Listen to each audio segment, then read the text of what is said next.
Hoje a gente está aqui para dar boas-vindas a uma super convidada, a Mona Lisa Medeiros, que já foi heroína aí do ecossistema, agora é mentora do ano e que agora está como sócia da Deal List. E a gente vai estar falando sobre explorando modelos de receita e estratégias de negócio com essas modelagens. Então, é muito importante para nós, quando a gente está pensando em estruturar um novo negócio, olhar para essas questões. E é por isso que a Wadawane agora está criando conteúdos específicos nesse sentido para a nossa jornada de empreendedorismo. Então, queria pedir para a Mona Lisa se apresentar um pouquinho, que é a nossa especialista aí do ecossistema para várias frentes, e falar um pouquinho também do que a Deal List faz, por favor. Muito obrigada, Grace, pelo convite. Para mim é um prazer estar aqui falando sobre um assunto que eu amo tanto, que é ajudar empreendedores a desenvolver seus negócios. Eu estou no ecossistema startups há 10 anos já agora. Comecei bem cedo minha jornada, empreendi com startups na adolescência, não deu certo. Cometi todos os erros do playbook que a gente também pode comentar aqui durante o episódio. Trabalhei em incubadoras de empresas, depois fui trabalhar em startups. Nos últimos 5 anos, eu tenho trabalhado no mercado de venture capital, ajudando os investidores a gerenciar a carteira de portfólio e aos empreendedores a continuar nessa jornada de crescimento de negócios e em busca do próximo cheque, em busca do crescimento. Hoje, como sócio da Geolist, eu reúno esse conhecimento aí bem diverso de ecossistema para ajudar a gente a tomar melhores decisões de investimento. Eu acompanho hoje também as empresas investidas pela Geolist, trazendo todo o meu conhecimento que eu trago dos outros fundos e da minha trajetória acompanhando empreendedores, para ajudar tanto a Geolist com o fundo próprio, que a gente está lançando agora, inclusive novidade para o mercado, mas também os nossos parceiros estratégicos, onde a gente ajuda grandes empresas e médias empresas a iniciar essa estratégia de relacionamento com startups, desde Open Innovation até investimento também. Então, a gente hoje se posiciona como essa empresa que ajuda a permitir que os investimentos e o relacionamento com startups aconteçam, que aí não é só um VC tradicional, não é só um fundo de CVC ou uma gestora, né, não é nada do tipo. A gente ajuda a articular o interesse dessas empresas privadas com o ecossistema de startups por meio de investimento e extração de valor. Maravilha, então a gente está em ótimas mãos hoje. E acho que é muito importante a gente falar também, quando a gente fala de modelos de negócio, das possibilidades de financiamento e frentes ali para crescimento sustentável nesse meio que Uhum, visa a escala. Então, primeiro, vamos só alinhar alguns conceitos básicos para legal. quem está começando. Por exemplo, sobre os modelos de receita, né? Como que a gente pode ali ter formas de gerar isso quando a gente está olhando para startups e também a partir de seus produtos e serviços. Então, se tu puder falar um pouquinho dos principais modelos e trazer Uhum, exemplos que tu conhece, que são legal. brasileiros e que são bem bacanas para o pessoal conhecer. Perfeito. Temos alguns conceitos que vão estar muito presentes na vida do empreendedor e empreendedora, muitas siglas, muitos nomes em inglês, principalmente, né? Mas que a gente tenta traduzir para o dia a dia. Eu gosto de começar introduzindo que modelo de negócio, fonte de financiamento, vai depender muito da criatividade empreendedora que você tem e também do mercado que você está atuando. Os canais, a persona por trás de cada um desses canais, ela está acostumada a fazer consumo de uma forma, a pagar um certo valor, a pagar de uma certa forma. Quando você cria um modelo de negócio novo, muitas vezes com a sua criatividade empreendedora, você está falando sobre talvez mudar o status quo, que significa criar um novo modelo que as pessoas não estão acostumadas a fazer. Então, talvez caiba ali uma educação de mercado. Ou então, se não é a disrupção de modelo de negócio, tá. Como é que o mercado se comporta hoje? Até onde eu posso ir na minha forma de cobrança e que modalidades melhor atendem o meu cliente, né. Então a gente quer sempre atender da melhor forma para poder receber da maneira mais fácil esse dinheiro. Então faz sentido passar por esses estudos. Dito isso, temos alguns conceitos básicos. Modelo freemium. O que que é o modelo freemium? É quando você começa oferecendo um serviço de maneira gratuita, em algum momento você começa a cobrar por ele. Exemplo, ChatGPT, tá bem fresquinho. A gente passou aí grandes meses de interação, né? Todo mundo muito animado para usar. Começou gratuito, depois, pelo excesso de pessoas na plataforma, houve limitação, depois, pum, introduziram modelo pago.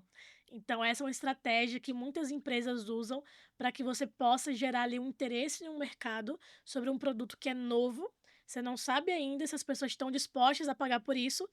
Vamos dar uma amostra grátis. Começa usando, depois a gente introduz uma forma de cobrar por isso. É o freemium. Tem outras possibilidades, como, por exemplo, você pode fazer uma assinatura, uma receita recorrente. Ela é muito boa para ajudar com a previsibilidade da empresa. Então, para quem tem empresa de software, esse modelo aqui é o que ganha o coração dos investidores e também o dos empreendedores, que precisam ter ali uma certa previsibilidade de geração de receita. Com o modelo de assinatura, e aí você pode fazer assinatura geralmente mensal, né? Você vai entender ali como gerar valor para o teu cliente de forma contínua, para que ele continue com você. Exemplo, Netflix. Você vai lá, assina, você tem acesso ao portfólio de produto e serviço. Se o Netflix para de trazer novos produtos, novas séries, novos filmes, você vai lá e cancela, porque chega uma hora que você esgota. E eu não sei vocês, mas eu já cheguei em alguns momentos com plataforma de streaming de achar que eu tinha zerado tudo, principalmente no início dessas soluções. Hoje em dia, essas plataformas precisam estar trazendo coisa nova para o portfólio o tempo inteiro, então é um ponto a considerar. A gente tem também o modelo de pay per use, que é quando você cobra pela quantidade de usos que o cliente tem na tua plataforma. Exemplo, Mailchimp. Você tem ali aquela plataforma de disparos de e-mail. Você vai enviar e-mail para uma base de até 2.000 pessoas, de até 5.000 pessoas. Você tem custo por requisição. E aí talvez é uma conta que tem a ver com infraestrutura. Qual o seu gasto, o custo, para poder operacionalizar certas quantidades de transações. Você tem que entender qual é o ponto de equilíbrio. Se vai mudar a tua margem aí de receita no final do dia, de faturamento, de ter resultado positivo, você vai ter que talvez mudar ali a sua precificação. Então você vai ter que talvez ver um modelo de negócio, uma forma de cobrança que você adeque para a quantidade de uso de cada cliente e que você possa ter sua margem protegida ou até cobrar mais ainda sobre isso, dependendo do nível de operação de infra que você tem que dedicar para essa quantidade. Então, só para finalizar aqui, né, a gente tem um último modelo, que é o modelo também de marketplace, que é onde você tem um modelo de comissionamento, onde você consegue ali fazer um percentual de troca pela transação que você proporcionou no mercado. Então, você tem uma ponta e outra interessada, qual é o seu ganho por intermediar esse processo? E você pode pegar uma porcentagem disso. Eu acho que essas são as 4 formas mais comuns da gente fazer negócios e que só essas 4 possibilidades já geram infinitas possibilidades da gente trazer recursos para nossa empresa. Maravilha. E acho que quando a gente está pensando em modelos, né, o pessoal sempre fica muito confuso. O que que eu vou fazer? Como que eu vou começar? Então tem muita gente que acaba intercalando e é tranquilo, né, conforme você vai expandindo seus produtos. E de Uhum. repente, se tu puder falar também numa ótica de fundo agora, Sim. o que que tem um modelo mais atrativo? Tem um modelo mais Aham. fácil de chegar nesses fundos e conversar com eles? Ótima pergunta. Para o investidor, é tudo sobre quantos riscos você consegue tirar da mesa. Modelo de startups, muito imprevisível. Como que você vai se adaptar num mercado que é tão volátil? E ainda, você vai pegar recursos de terceiros para arriscar numa ideia que veio da sua cabeça. Então, quando você está falando sobre receita previsível, e tem aí um livro que vocês podem consultar, que é o Receita Previsível, fala muito sobre essa teoria, né, de como você consegue trazer uma receita que seja previsível, e se tem essa palavra no mundo financeiro, né, para o seu negócio, que é você saber o que esperar no próximo mês. Quando você tem um modelo de assinatura mensal, ainda mais quando tem um contrato envolvido, e aí vai depender também de como que é o teu público-alvo, do canal que está explorando, você pode criar algumas regras de penalidade para interromper um serviço. Não é para toda empresa que isso funciona, mas isso ajuda você a amarrar uma certa dívida de uma pessoa com sua empresa. Exemplo, Smart Fit. Você assina o plano Black, e eu já paguei várias vezes essa multa, você vai, começa lá, você paga o plano Black. Você vai 1, 2, 3 meses, depois cansou, mas o contrato é de 12 meses. Então, o contrato anual ali que você faz com a empresa e se você vai rescindir o contrato antes disso, você paga a multa por não concluir ali aquele pagamento que foi previsto para o período. Então, essa é uma forma, ainda mais para o modelo de academia, que estimula você a manter o compromisso com aquela atividade e também a empresa consegue garantir sua sustentabilidade ali, sua previsibilidade de que minimamente aquele valor ela vai receber, porque tem o valor da multa atrelada também. Então, essa é uma possibilidade. Então, para o investidor, quanto mais amarras você conseguir criar, sem fazer com que isso vá repelir o teu consumidor, ou seja, é você não forçar a barra demais para tentar ter uma receita que não dá para segurar, que você vai conseguir atrair os olhos dele. Então, é por isso que, por exemplo, Netflix não tem contrato de multa de cancelamento, porque você vem, você fica pelo valor, não é pela obrigação contratual. Mas para outros modelos como o Smart Fit, faz sentido às vezes, ainda mais quando é um modelo de Black, que você pode usar em todo o país, que você tem ali um gasto maior, né, para poder manter a estrutura.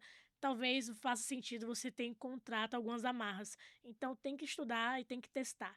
E para isso um outro livro que eu recomendo é o Lean Startups, que você pode aprender um pouco mais sobre a metodologia e entender como você consegue fazer testes de maneira mais rápida, assertiva, para testar essas variações e como o seu mercado aceita. Maravilha. E a gente percebe, conversando sobre isso, que não tem necessariamente certo ou errado, porque a gente precisa testar esses modelos para garantir o que vai melhor se adaptar, e diferentes públicos exigem modelos diferentes, como tu comentou.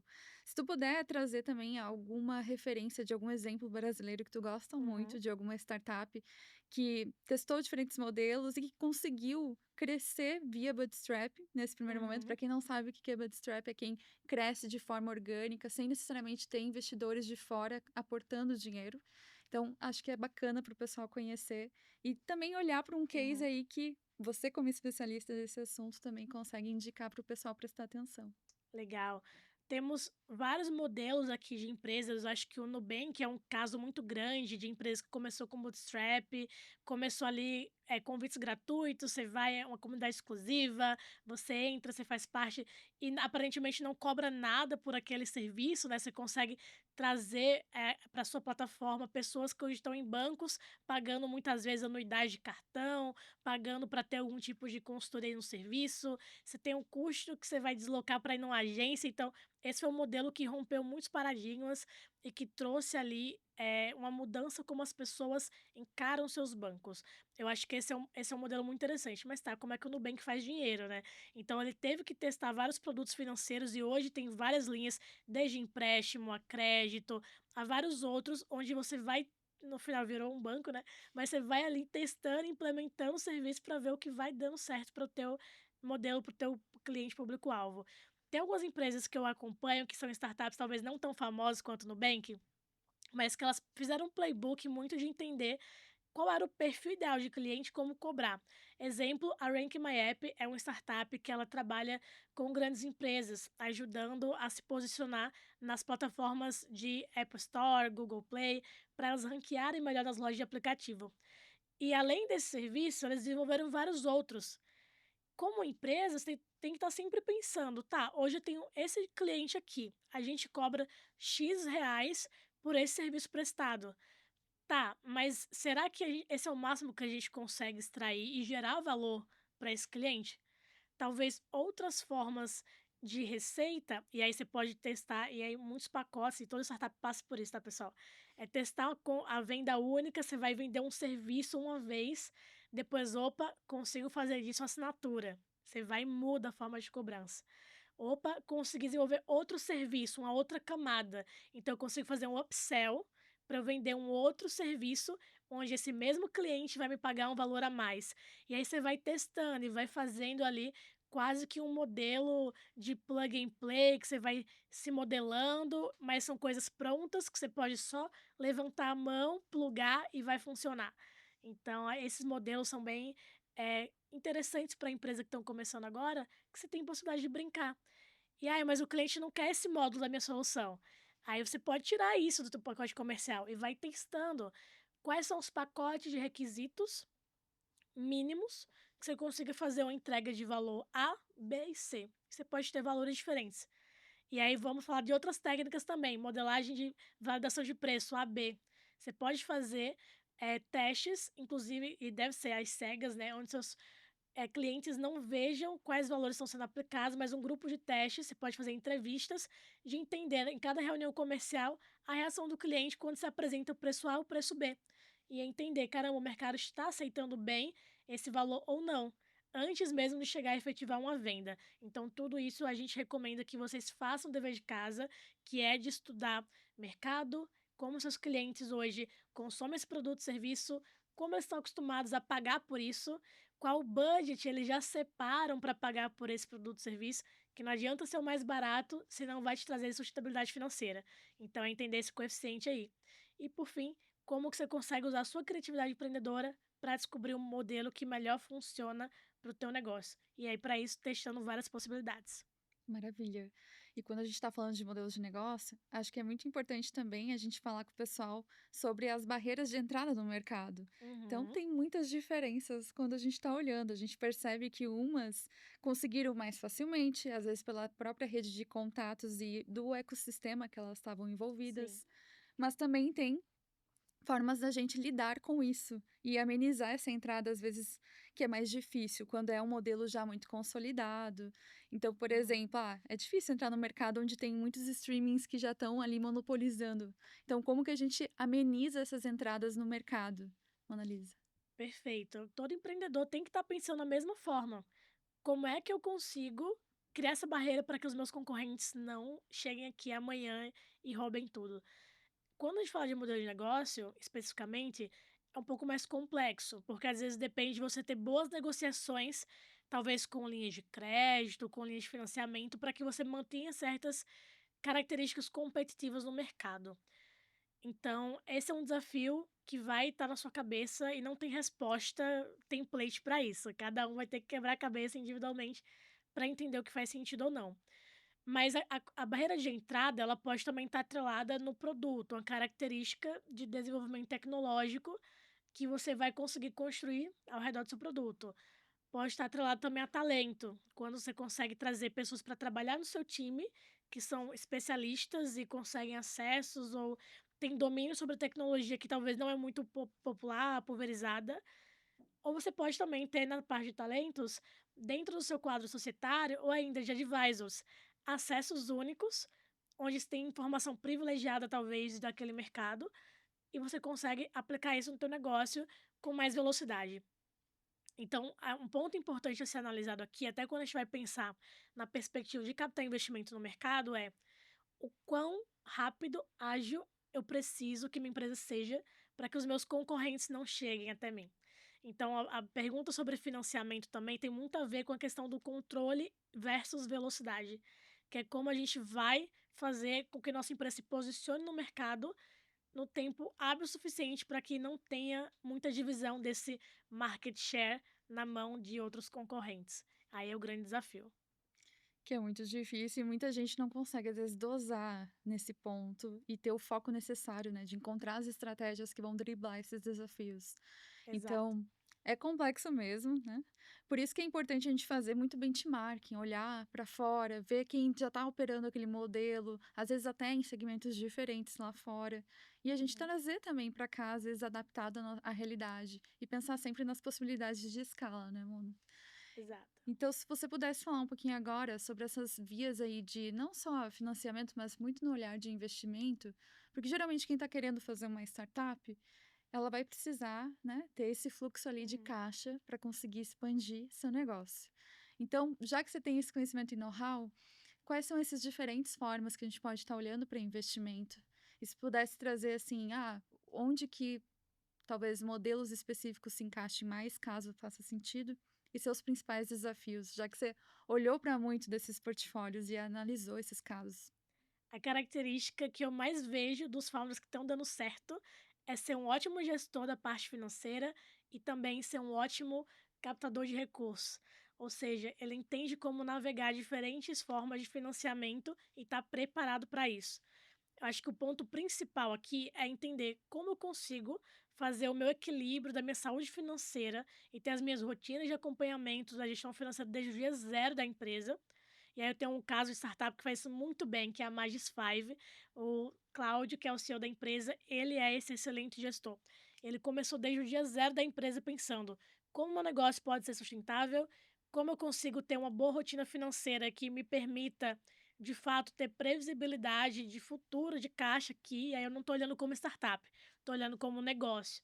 E tem que lembrar, startup também é um negócio, não é só da parte legal, inovação, não, também é um negócio. Então ele sempre pensou como empresa desse lado de gestor, ao mesmo tempo que ele tinha essa veia inovadora e ele entendeu como fazer o jogo do venture capital. Ele já pegou o Series A que é uma rodada de financiamento, né, onde você já está falando de valores a partir de 10 milhões aqui de reais no Brasil, onde consegue fazer um pré-series A, do que a gente fala, né, uma rodada um pouco mais robusta, que envolve valores multimilionários, mas ele nunca precisou muito do dinheiro do investidor, porque desde o início ele já estava ali com a saúde financeira, com o caixa em equilíbrio e positivo, gerando caixa. Quando o investidor veio, e aí ele pegou anjo, ele pegou e depois um série A, e sempre de olho também nas possibilidades, inclusive, de crédito que o mercado oferece no banco, porque no momento certo da empresa também pode acionar o banco. A gente não recomenda o banco no início, quando talvez não tenha ainda uma estrutura, não tenha ainda validação das suas estratégias de vendas, mas pensando numa jornada de empresa que está começando do zero, até chegar num patamar desse, que é pegar uma rodada de 10 milhões de reais, onde seu faturamento anual já ultrapassa também esses valores, a gente está falando de você começar pegando investimento anjo, depois talvez um edital de fomento, junto anterior ao investimento anjo, não tem uma ordem certa para essas coisas, tá, pessoal? Você pode pegar um edital de fomento no mercado, você pode pegar um investimento anjo, você pode depois ir atrás dos fundos de micro venture capital, que vão te ajudar com mais estrutura, a pegar valores maiores. Depois você vai progredindo aí, no mercado existem várias possibilidades. Venture Capital, Venture Builder, Corporate Venture Capital, são muitas formas. Mas eu mapeei 16 possibilidades de financiamento, inclusive para startups. A gente pode disponibilizar essa lista aqui para Olha eles. só, muito bacana. Essas 16 formas de financiamento têm que estar no conhecimento de todo empreendedor e saber em que momento acionar isso. Essa característica que eu falo que o Cláudio chama de Claudião, essa característica que o Claudião domina muito bem, é você conhecer profundamente a gestão financeira da tua empresa, entender que existem várias possibilidades de recurso no mercado, você não está refém de nenhuma delas e você tem liberdade e autonomia para pegar o que melhor se encaixa para o teu momento de empresa. Essa é a virada-chave para qualquer empreendedor que também é gestor e especialista em captação de recursos continuar crescendo.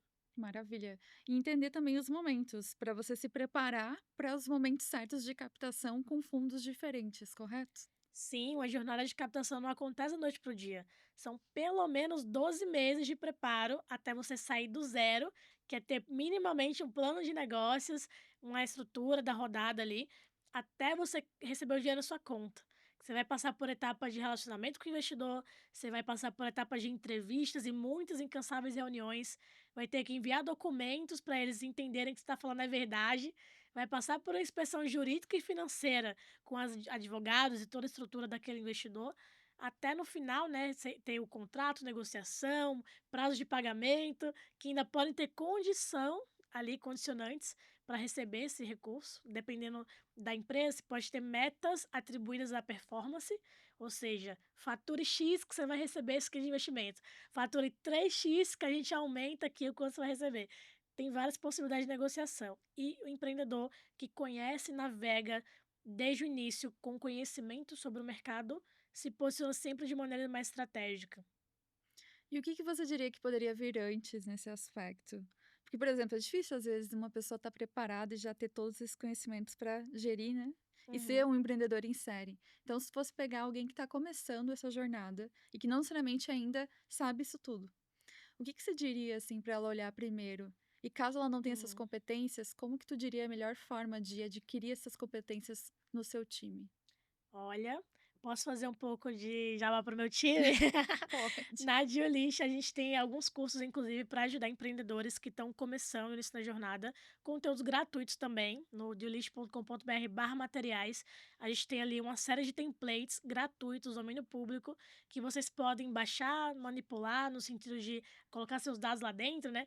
E utilizar isso para ter sucesso nas suas estruturas de gestão e também de captação financeira. Então, primeira coisa, que assim como a Geolist, várias outras empresas, e vocês também têm vários materiais, né, de apoio para os empreendedores, busque tudo que está disponível, que está gratuito no mercado. Se for pago e se for bom, também faça o investimento, porque preparo nunca é demais. A gente fala assim, não fica só dependendo do planejamento perfeito, mas também não vá despreparado achando que é só vir com a cara e a coragem, que não funciona dessa forma. O mercado está cada vez mais profissional. Então, ninguém pega mais investimento só com PowerPoint. Você tem que ter plano de negócio, você tem que ter uma boa gestão financeira, você tem que ter uma boa rotina de gestão empresarial e ter uma meta clara para onde você está indo com o seu negócio. Então, isso é o mínimo para você iniciar uma conversa com qualquer stakeholder interessado em ser teu sócio ou também já investir de alguma forma na tua ideia. Então, esse é o ponto de partida. Vá lá, se associe com empresas que possam te ajudar com mentoria, que você possa usar os materiais, que você consiga aprender com essa jornada empreendedora. E o Sebrae também é um baita parceiro aqui no Brasil de vários negócios, tem apoio para startups, tudo gratuito. Usem, façam uso realmente aí do que está disponível para vocês. Com certeza. É, e realmente faz a virada de chave. Então, não só você, pessoa, indivíduo, mas você também como uma liderança naquele time. E Mona, se você fosse olhar agora diante dos fundos que a gente sabe que tem vários diagnósticos de fundos pensando em Uhum. teses específicas e temáticas, e muita gente às vezes só simplesmente se inscreve para ser analisado por um fundo e não olha certos requisitos, né, como a tese. Será que aquele fundo Uhum. está olhando para aquela temática? Ou então os momentos de maturidade? Então, como que você diria para alguém estar se organizando quando está pensando em captar nesse primeiro momento? Olha, tem empreendedor que eu já vi passando vergonha porque foi bater na porta de fundos errados quando não estava no momento e ainda ficaram frustrados, muito frustrados, quando não conseguiram o que eles esperavam, né? Que era o investimento ou pelo menos uma apreciação daquele fundo sobre o seu negócio. E aí o que é muito importante é ter conhecimento sobre a tese do investidor. A tese é o conjunto de critérios que qualquer pessoa ou empresa que faça investimentos ela vai ter para decidir se ela vai ou não aportar o seu recurso, não só financeiro, mas de energia, de estratégia em um negócio. Então, isso tem a ver justamente com a capilaridade daquele fundo e sua capacidade de entregar valor. Não é só o dinheiro. E aí, muito dessa frustração que eu vi era empreendedor. Poxa, mas eu vejo nas matérias aí, fundo tal investe 100 milhões na empresa X. Eu só estou pedindo 100 mil, por que não investir em mim? Mas porque a estrutura daquele fundo é completamente diferente. Ele não quer ter um portfólio de 100 milhões de empresas. Ele vai querer ter um portfólio pequeno, talvez de 5, de 10, de 20 no máximo. E ele só vai conseguir entregar valor para aquela quantidade pequena de empresas. E a entrega de valor dele para aquelas empresas está num patamar muito distante do seu. Então não faz sentido. Então, o primeiro ponto é entender o que é uma tese de investimento. Segundo ponto, entender o estágio de maturidade que seu negócio está e como que você consegue se posicionar para sair bonito na foto. Que isso é importante para o Saber se investidor, vender, né, saber se Mona? vender. Então a gente tem que saber como vai sair bonito na foto. Entender quais são os investidores que de maneira profissional fazem isso hoje no estágio de maturidade que você está e que possam oferecer os recursos necessários para você dar o próximo passo. E acionar os mapeamentos e iniciar relacionamento com esses investidores. Então, tem hoje disponível vários mapeamentos no mercado da comunidade Emerging VC Fellows, Emerging VC, EVCF, a sigla, EVCF. Procura no Google EVCF, mapeamento de investidores, você já vai ver os principais fundos ativos do Brasil, América Latina, tem alguns no exterior também. Então, você consegue entender qual que é a tese desses investidores por lá. Tá o link do site deles também. Abre o site de cada um, leia a tese completa e veja se faz sentido ou não para sua empresa aplicar. Assim você vai minimamente saber se vai estar passando vergonha ou não ao iniciar um relacionamento com o fundo, se tiver muito distante. Se não tiver tão distante assim, você talvez não esteja pronto agora para captar, inicie um relacionamento só para eles saberem quem você é. Às vezes o empreendedor também fica com medo de receber, não estou no momento ainda, falta 5 mil de MRR para eu poder estar pronto. Não precisa esperar você estar exatamente no patamar, mas você, principalmente aqui, né, esteja um pouquinho perto. Então, esse é o primeiro passo. Justo, principalmente pela mudança do perfil desse mercado de investimento após a quebra que Uhum, aconteceu. Se tu puder olhar assim também como era nesse sentido, se a gente está falando de documentos básicos, uhum, alguns documentos básicos que não posso nem pensar em uhum. investimento pensando nesses fundos, se eu não tiver isso Aham. minimamente preparado. Perfeito. Tem que ter um ADRE, que é um demonstrativo de resultado de exercício. Você tem que ter também uma projeção de cenários. Você pode ter um cenário pessimista, otimista, realista ali, de crescimento financeiro, de receita, de estrutura de negócio. Você tem que ter ali um bom plano de estratégia de para onde você está indo, que é um plano de negócio básico, não é aquele plano de negócios de 200 páginas, que não existe isso para startup. E também não existe plano de 5, 10 anos se você está começando agora. Mas minimamente um plano de 2 anos dá para você fazer. Você pode não ter ainda e seu plano pode não se concretizar daquele jeitinho ali, exatamente, mas minimamente uma noção de para onde está indo, você tem que sonhar e tem que desejar e traçar um caminho para atingir, né. Se vai se concretizar ou não, é outra coisa. Então, mas minimamente essa visão de médio prazo, ali, curto, médio prazo, você precisa ter, senão você não vai conseguir iniciar um relacionamento. E isso vai ser traduzido num pitch deck para investimentos. Você vai ter uma apresentação de PowerPoint que ela é específica para atrair investidores, onde é uma mistura de falar de problema e solução, mas vai ter métrica de análise de negócio, que você não está vendendo para ter um cliente, você está vendendo para ter um sócio. Então, o seu PowerPoint para esse investidor vai ser diferente, vai ser uma outra apresentação. Com esse PowerPoint, você pode fazer um one pager, que é um currículo da startup, onde você vai sintetizar a proposta do investimento e você consegue também ali circular esse currículo de maneira mais fácil no mercado.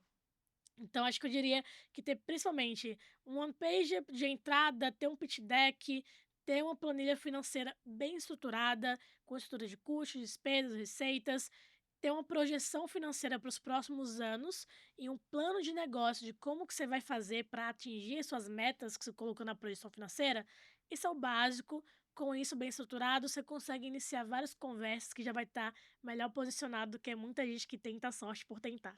Exatamente. E às vezes também é sobre tentar e aprender nesse processo. Por isso que é muito importante uma rede de mentores e especialistas para te apoiarem. Porque a gente às vezes precisa de ajuda e por que não, às vezes, evitar passar vergonha, não é? É isso. E a gente tentar ali testar também como que a gente vai fazer essas abordagens. Então, até agora, para a gente só voltar um pouquinho para os modelos de negócio, quando a gente está falando e já com esse olhar também de ter um crescimento sustentável, quais são os principais desafios que tu vê dentro dos modelos que você citou anteriormente? Hum. Tá, no modelo de assinatura, a gente tem a dificuldade que é reter esses clientes. Porque como eu falei, né, por exemplo, Netflix e muitas a maioria das startups, elas não podem colocar em amarra contratual uma multa por rescisão de contrato, porque talvez vá repelir mais clientes do que atrair. Então você vai ter que confiar muito no seu taco de que você vai conseguir entregar valor para teu cliente. Então você vai ter que ter uma boa estrutura ali de engajamento para esses usuários. Talvez implique em aumentar um pouquinho os teus custos de operação, mas que isso ao longo do tempo, quando a gente fala do LTV, né, você Uhum. vai conseguir ter mais retorno sobre isso. Só que eu diria que a principal dificuldade do modelo da assinatura é essa, você conseguir provar o seu valor para o mercado a ponto de que ele fique cada vez mais tempo com você. E que assim como num relacionamento, né, que essa pessoa não se canse de você, que você seja sempre interessante, atraente para aquela pessoa, para aquela empresa. Então, esse é um principal desafio. No modelo freemium, a gente já está falando sobre você fazer uma pessoa que está acostumada a ter tudo fácil na mão de graça, e você está falando para essa pessoa começar a te pagar. Por que ela faria isso? Então, você geralmente tem ali a taxa de conversão muito baixa de mercado, ali até 5% das pessoas que estão consumindo um produto de graça, elas começam a pagar por esse serviço. Então, é muito baixo. Às vezes, para você atrair toda aquela base, você tem um custo elevado. Entender esse coeficiente aqui também de como você consegue ter retorno, considerando uma taxa de conversão baixinha, é importante para que você não falhe nesse modelo, né? E para que você consiga direcionar o seu plano para que você consiga trazer essa conversão de fato. No marketplace, uma dificuldade muito grande é sobre como que você faz com que as pessoas continuem transacionando na sua plataforma. Porque uma vez que você conectou o ponto A com o ponto B, o que é que impede essas pessoas fazerem negócio por trás sem você na próxima vez, né? Então essa é a pergunta de milhões. Toda startup que trabalha com marketplace vai ouvir uma dessa. Então você entender as amarras, a entrega de valor do teu produto, do teu serviço, faz muita diferença para manter as pessoas envolvidas com você. E no caso do pay-per-use, está falando muitas vezes de uma base que vai mudar. Uma pessoa, empresa que atendia X, ela passa, às vezes, muda de valor para cima, muda para baixo. Você conseguir ajustar as demandas do teu cliente com o serviço e com o valor que está cobrando, faz total diferença, mas isso exige um contato próximo com o cliente. Exige que o seu produto também tenha a possibilidade de ele fazer o self-service, que é o autoatendimento, de poder fazer o upgrade, que é aumentar, ou o downgrade, que é diminuir aquele plano. Então, tem ali uma estrutura operacional por trás que você precisa pensar para atrair e manter e reter aquele cliente junto com você ao longo do tempo. Por isso que muita gente acaba criando planos diferenciados, mesmo para o marketplace, mesmo para assinatura. E até quando a gente fala do freemium, né? A gente vê ali, por exemplo, Spotify, esse pessoal, ou todos os streamings agora com anúncio. Também. Então, assim, quer não pagar? Então você vai ter que lidar com os anúncios. É isso. E aí você vai é uma forma de monetizar, você trazer anúncios, mas também você vai pegar o pessoal pelo ponto da chatice, né, você vai estar: É. "Não aguento mais ver anúncio, ai, quero só pagar". Então, é uma forma que você pensa muitas vezes: "Poxa, será que vale a pena trazer mais de uma fonte de receita para o meu negócio? Será que isso aqui não vai ser chato?". Mas isso muitas vezes é estratégia, gatilho para você fazer com que um público que hoje consome de certa forma, migre para um outro produto e serviço. E aí eu não vou citar o nome aqui de uma plataforma, mas tinha um modelo que trabalhava, com produtos. Você ia lá, fazia arraste e solta e você montava um aplicativo funcional, sem depender de desenvolvimento, sem depender de uma assinatura muito cara. Era um produto, entre aspas, "barato". Só o que aconteceu, muitas empresas que trabalham com modelo de white label, ou seja, sou a empresa A, vou ter ali 50 clientes, vou fazer vários aplicativos e vou vender para esses meus clientes um valor cobrando taxa cheia. Mas para essa empresa eu só pago uma pequena assinatura. Aí o que que essa empresa que era dona dessa plataforma fez? Opa, eu vi que eu estou atraindo muitas agências que estão pulverizando meu produto, eles estão ganhando com essa massa e eu que estou aqui em cima estou ganhando só uma mensalidade. Eu preciso mudar o meu modelo de cobrança para que eu não perca dinheiro aqui, porque ele está pegando meus clientes aqui também. Então, o que é que eu vou fazer? Que eu também não posso simplesmente chegar para o meu cliente e falar que estou mudando ele de plano. Eles criaram gatilhos de funcionalidades que falaram: olha, para você usar isso aqui que é bacana, que é bonito, que é legal, você vai ter que migrar para o plano B. Você está no plano A, vai para o plano B. Só que aí, para quem não estava atento, existia ali uma mudança de cobrança na precificação e estava a limitação do pay per use, que é a quantidade de aplicativos que você consegue gerar por aquele serviço. Então, você pegou uma assinatura mensal, você transformou no modelo pay per use, você gerou um gatilho de transição de um plano para o outro, que era o lançamento de uma funcionalidade nova que era interessante para quem trabalhava nesse modelo. Estava tudo claro, estava escrito, mas ajudou a fazer uma transição de muita gente que não estava prestando atenção naquela mudança. Então, são estratégias que empresas podem fazer, é sempre claro, tudo dentro da lei, tudo bem discriminado, escrito, né, tangível, para que você possa ter o respaldo legal de fazer essa mudança, mas que você pode usar sim vários gatilhos de psicologia, que a gente fala também de atração, interesse, para ajudar essas pessoas a migrarem de um sistema para o outro. Com certeza, né? Práticas de neurociência ali também. Neurociência, aham. Enfim, mas são muitas infinitas possibilidades e entender também o que está funcionando ou não.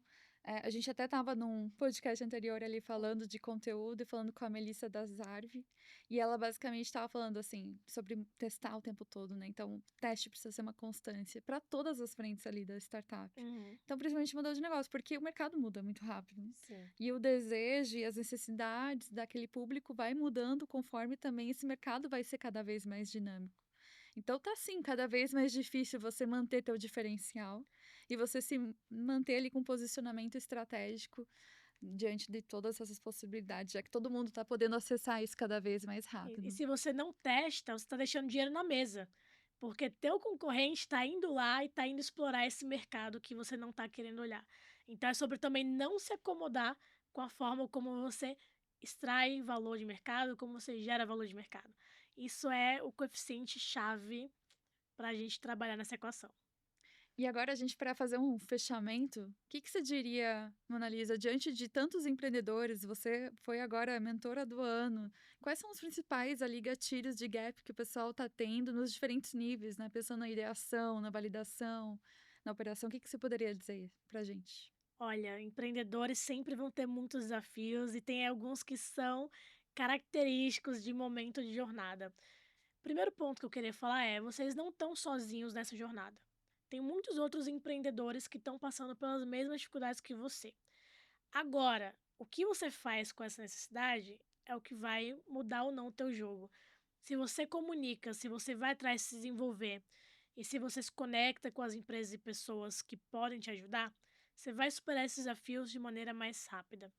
Eu ainda vejo muitos empreendedores, principalmente no início de jornada, pensando com a mentalidade muito tradicional que é: vou ser gestor sozinho, se eu não consigo resolver esse problema, eu vou ficar pensando sobre isso, daqui a X tempo talvez eu descubra a resposta. No mercado de startup você não tem esse tempo. A questão é sobre o quanto você consegue ser mais ágil, mais adaptável, mais rápido. É diferente de crescer de maneira atropelada. É sobre você absorver a jornada de aprendizado e ter sua curva de aprendizado aqui menor do que negócios tradicionais.